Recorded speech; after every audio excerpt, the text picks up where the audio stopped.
Hey, it's Tony Brueski, and this is our week in review over the weekend, taking a look back at some of the most compelling conversations and stories that we've covered for you of the last week. Brand new episodes back Monday morning, bright and early, 5 a.m. here on the podcast. Murder in the morning from the Hidden Killers podcast. Well, as you know, if you clicked on this story going, what's this all about? Fingernails, hair, bodily fluids. Yeah, that's part of it. Only part of the story, unfortunately, as the search of Rex Heuermann's South Carolina truck is underway. A warrant issued just the other day for this. It's part of the gruesome saga, as you know, of Rex Heuermann. Stacey, I got to ask, I mean, you've been here on the show now for quite a while. Of all the stories that we've heard thus far and the evidence that has come forth thus far in Rex Heuermann's case, which is very minimal if you think of it, because we're only like a week into this. How do you think it stacks up to the other cases in terms of extreme behavior? Well, he is on the far end of the spectrum. I think he surpasses anything that we've followed. I think he surpasses Kohberger because there's just more of it and time frame. And I think he is an absolute monster. And we've referred to Kohberger as a monster as well, if he allegedly did it. Mm-hmm. This guy, he makes Kohberger look like a little teddy bear. It just, this one really encompasses evil. This one doesn't necessarily feel to me like someone who's lashing out because of some sort of bizarre jealousy and they did it once. I mean, that's obviously horrible, but the calculated, ongoing nature of this and the depravity of it, and it almost becoming essentially a lifestyle or a hidden double lifestyle going on. Is what makes it even creepier to me. I mean, it's a monster, but it's like it needs another word. And maybe evil is the right word for someone like this. And did you see that Dennis Rader's? I'm feeling a little jealousy from him. Like, bitch, that's my gig. Even Dennis Rader said he seems like a clone of him. Yes. So he's infringing on Dennis's territory is the feeling I got, step off, dude. And I have mixed feelings on this because Dennis Rader seems to have found a new way to have his voice heard by speaking out on virtually all of the cases that we've been covering. At some point in time, it seems, what's Dennis Rader's opinion? Right. I don't like that. Dennis Rader is a horrible human being who feeds off of the attention like this. And it's weird that they're still giving him a platform of any sort. Why is he able to speak about anything? Because it generates clicks, it generates feedback, it generates things. And he, in his cell, I'm sure, gets off seeing his comments being published. That's how he got off the first time when people were searching for all those years through Wichita for the BTK killer. He thoroughly enjoys that sort of attention. And I just think it's really kind of shitty that media agencies are going to Dennis Rader and asking for his opinion. His daughter, Carrie, does speak out, and she has every right to. She, I think, is a good ambassador for families of horrible people like this, as an example of, look, this does happen. You're not alone, and there is life after this. But as far as Dennis Rader's opinion, I mean, he can just fucking hang himself in his cell for all I care. I mean, he's just a despicable blob of a human. But yeah, I mean, I think it's interesting. In the gruesome saga of New York's accused serial killer Rex Heuermann, new light is being shed on potential evidence and forensic leads. The recent execution of a search warrant related to property in Chester County, South Carolina. Very far from Long Island, by the way.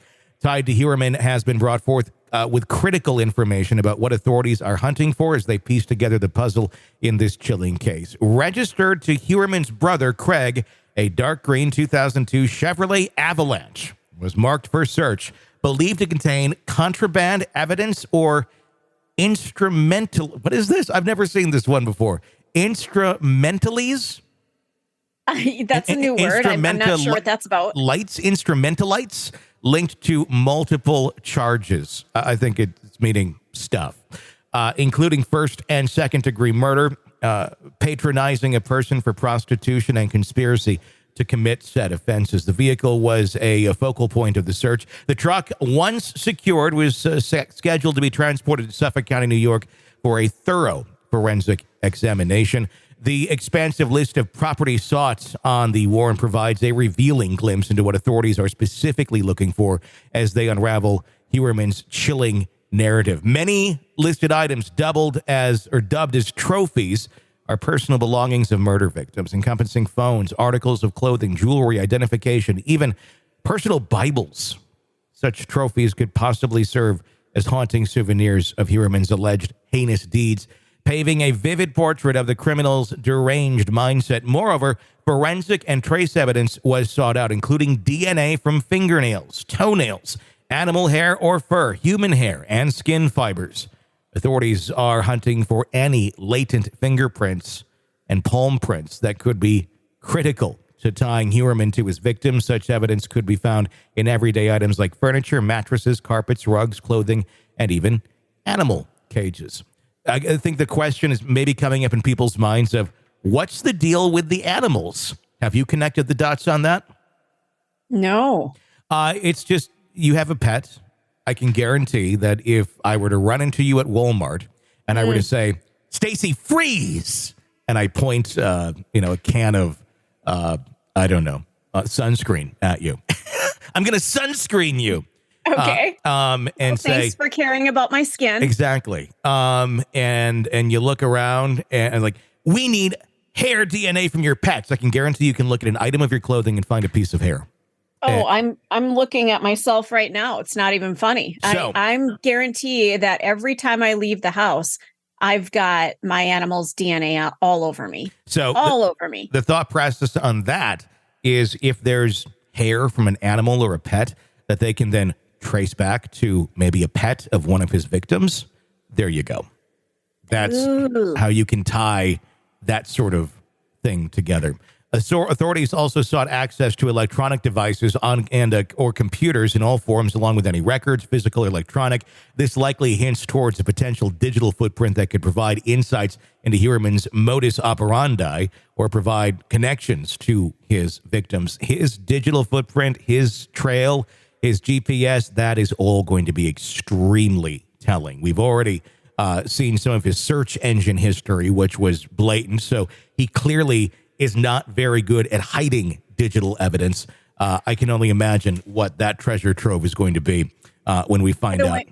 Yeah, by the way, instrumentality is the property used in an illegal act. So that would be his vehicle, all of that. I looked it up because I thought this is weird. I've never seen that word before. So, I've never heard instrumentality. I'm going to start using that because I don't think anyone uses that word. Exactly. It's pretty obscure. We're going to play a game. We'll start using it a lot. Then we'll wait and we'll watch TV. And every time we see it being used, you take a drink. It's like, I started instrumentality. Da-da-da. It was funny. I was having dinner last night with my family at a restaurant, and they had News Nation on every single channel or every single TV, which I was like kind of impressed by because it's a newer channel, but they're really making some good ground there. I'm proud of those folks over there. But I think it was Cuomo and then Dan Abrams. And it was funny, like that person's been on my show. Just talked to that person this morning. Yeah. Isn't that bizarre? It's kind of like the whole, Kevin Bacon thing. Yeah. It's like while I'm eating my bowl of shrimp. Oh, hey, Jennifer Coffindaffer's over there. Anyway,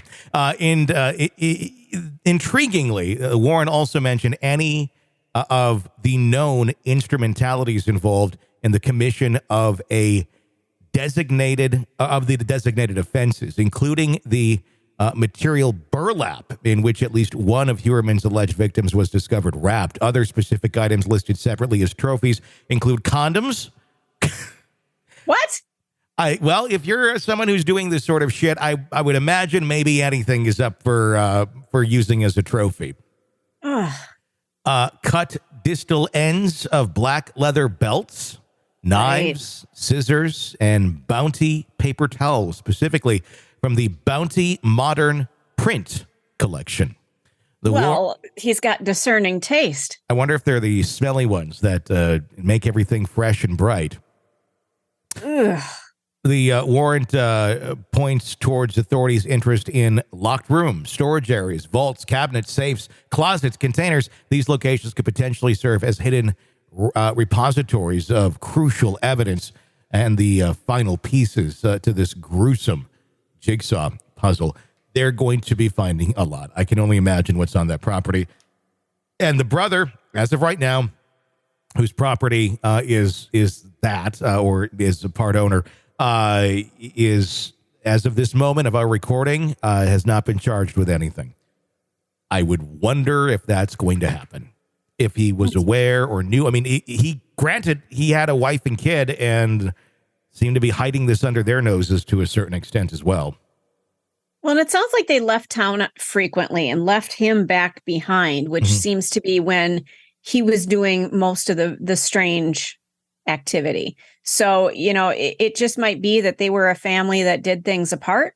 It doesn't mean that anybody is, an accomplice to any of this. Maybe they didn't even know. Maybe they just thought, dad's weird, What strikes me as odd, and I mean, everyone in their own bubble and their own world, you don't know something's abnormal or weird until you're sometimes out of that bubble. And weirdness sometimes presents itself as, that's if it's normalized slowly but surely. It seems Rex had kind of his own little spot in their house where he would store his stuff. I'm sure he wasn't like, these are trophies from the murders. Oh, is that why you have that bronzed condom over there? But it seems he kind of had part of his own little space. And that is always weird to me when people, and we've heard it before in cases like this, where that was my husband's room. I was not allowed to go in there. No one was allowed to go in there except for, if anyone in your home has a room that you are not allowed to go into, there's something very wrong going on in that room. There's a reason. It's not just like, oh, it's, my mom's crafting room or something. And, you don't really go in there. You have no reason to go in there. But if you needed to, you could. Right. That's one thing where it's like, stay at mom's crafting room or whatever it may be. Or dad's man cave, that's kind of his spot, but you can still go in there. You have the spots where they're going to be visibly upset or violent or angry, or you may find something that shows that the person in your life is a, Long Island serial killer. That's very alarming. And I think anyone listening to this that's going, oh my God, yeah, my dad has that, or my brother has that, or my spouse has that. Be very careful, because there is probably a fairly nefarious reason for it if they are very protective and like it's padlocked, you can't get in there, period. That's bizarre. I mean, unless you're storing weaponry and you don't want other people getting their hands, that's different.